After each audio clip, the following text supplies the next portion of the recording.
Hey everybody, it's Wednesday afternoons with Jill. You know, it's that random day of the week where I've got some time to spend with you. And I've had quite a bit of time to spend with you this week. I've been in the office and I've been calling you, talking to you, having some short conversations, maybe a few longer conversations, just so we can catch up. So it's really been nice. I've enjoyed it immensely. I love spending time with you, and this has been a great week just to have some informal conversation and get caught up on how the business is doing. And every now and then, if I have a recommendation, I'm happy to share it. I want to start, though, today talking about two hotels in our portfolio in our region that are number one in likelihood to recommend in their brand. And I am so excited to talk about the Comfort Suites in Hartville, as well as the Sleep Inn and Suites in Belmont.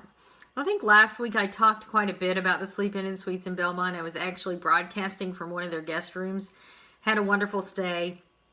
But a few things I didn't get in the video last week because I experienced it the next day, specifically breakfast. And I want to highlight the fact that both of these hotels have breakfast attendants that are highly engaged and highly tuned into their guests. Virginia at the Sleep Inn and Suites in Belmont treats her breakfast area like it's her home, and keeps it clean, and there's fresh flowers on the tables. It's beautiful. I'll include some pictures, as does Anne at the Comfort Suites in Hartville. They both treat you as if you are the most important person in their day, and it feels great. When I was in Belmont, I went to get breakfast, and I noticed in the chafing dish there were these little poached eggs that were in a little, almost like a muffin cup of hash browns. I'd never seen these before, so I asked Virginia, where did you order these from?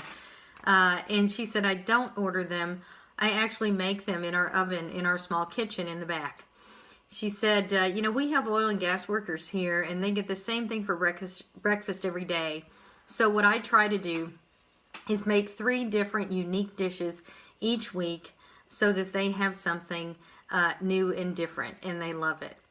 I was really impressed by this, and I can tell you that those little egg cups were very, very yummy. So, and Anne is always quick with the story. She's delightful, and she makes you feel so important, and she does that with all the guests there. And so I want to give a shout out both to Anne and Virginia for doing the extra that it takes to be a number one in the brand. So thank you. The other thing I wanted to mention about these hotels, it's not unique, but it certainly is a theme, is that their curb appeal is just excellent. And I have some pictures attached to the email. You can take a look at that. I also have a picture of the egg cups. So pretty exciting stuff there. And the hotels are very, very clean and in good condition. So these things are super, super important, and I want you to think about that. They're doing whatever it takes to take care of the guest. The other thing I wanted to mention to you today is I want you really to take advantage of Choice University.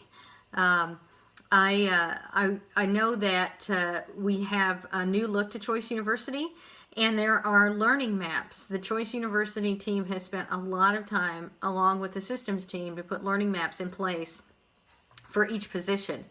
So I encourage you to get onto Choice U and look at your own learning map, but then also look at the learning map for with your team members, so that they are encouraged to take the modules that will help them enhance their skills. A couple of statistics for you. Those hotels that are active in Choice U, which would mean 150 or more modules a year, have a 0.3 of a point higher likelihood to recommend score than those that are not.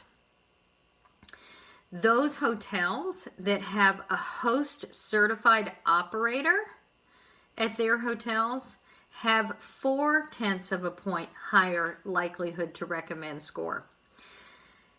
You know, if you invest in your associates, they'll invest back into you.